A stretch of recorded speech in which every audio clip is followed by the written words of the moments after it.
క్రీస్తునందున ప్రియులకు ప్రేమతో వందనాలు తెలియజేస్తున్నాను. ఏప్రిల్ నెల 18వ తేదీ 2025. ఈరోజు దేవుడు మనకు చేస్తున్న వాగ్దానం ఏమిటనగా రోమపత్రిక 6వ అధ్యాయము 23వ వచనం.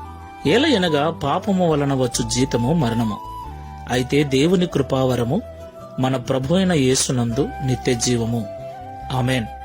నా ప్రియమైన సహోదరి సహోదరులారా, ఈ లోకములో జీవిస్తున్న మనమందరం కూడా పాపులమే. తల్లి గర్భములో రూపింపబడిన దినమును మొదలుకొని నేటి వరకు మనము అనేక పాపములు చేసి ఉన్నాం. ఎవరు ఒప్పుకున్నా ఒప్పుకోకపోయినా ఆదాము చేసిన పాపమును బట్టి మనమందరము కూడా పాపములోనే పుడుతున్నాం, పాపములోనే పెరుగుతూ ఉన్నాం.